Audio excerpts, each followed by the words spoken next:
Welcome to Off Grid Victory. So today I'm going to do something very different here. Same but different, and that's gardening. Well, so it's pretty late in the year. It's summertime, obviously. I have things in the garden that I've been eating off of, enjoying, but with more things to do on the homestead, obviously some things get a little lax, and the gardening got really lax this year. The mowing got a little lax this year. At any rate, things are getting off to a late start. So one of the things I wanted to do though is these are, I think, Stoke potato variety. They're like the deep purple sweet potatoes, and you can see what I'm doing is it's been rooting in this jar for probably about a little over a month, and I let it bring out the slips, and what I did was individually remove some of the slips and started them in its own jar, and you can see that it's rooted very nicely in its own jar. These are smaller, and you can see these have gotten really big, so I need to actually remove them pretty quickly and get them into water again. But every one of these nodes you're going to see is going to root, and of course that's where all the potatoes come from later on. You have to plant sweet potatoes with slips, otherwise if I planted this whole entire potato, it would just create massive amounts of slips, and that would be the only potato that's in there otherwise. So anyway, so that's how you do sweet potatoes, and you get nice rooting like that. Yeah. And what I wanted to show you next is this guy right here. So I bought this shade cloth weed barrier thing, and it's the first time I'm using it. I've seen it at other places, and my pastor likes using this stuff. So I wanted to give it a try out.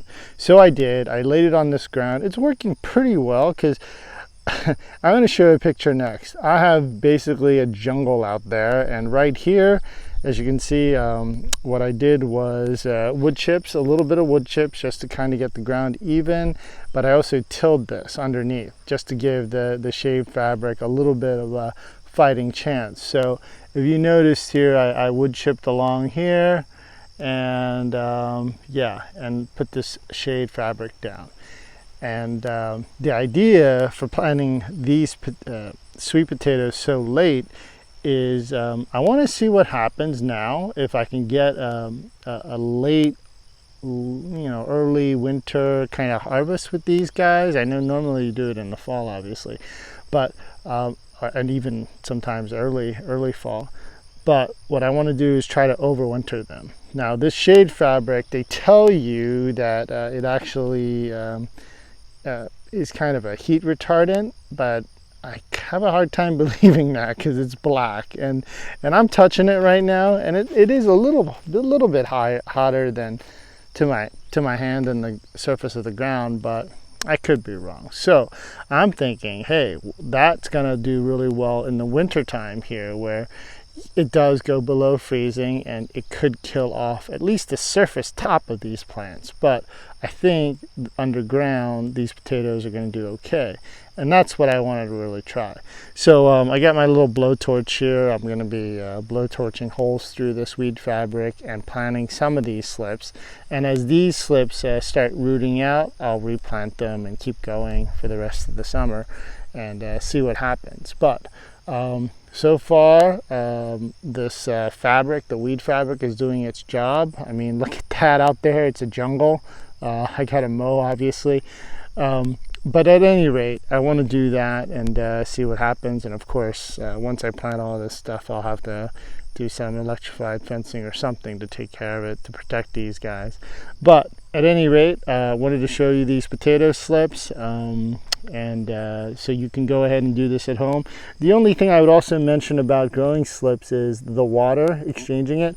When it gets dirty, when it gets kind of starts smelling not so great, change it out, obviously.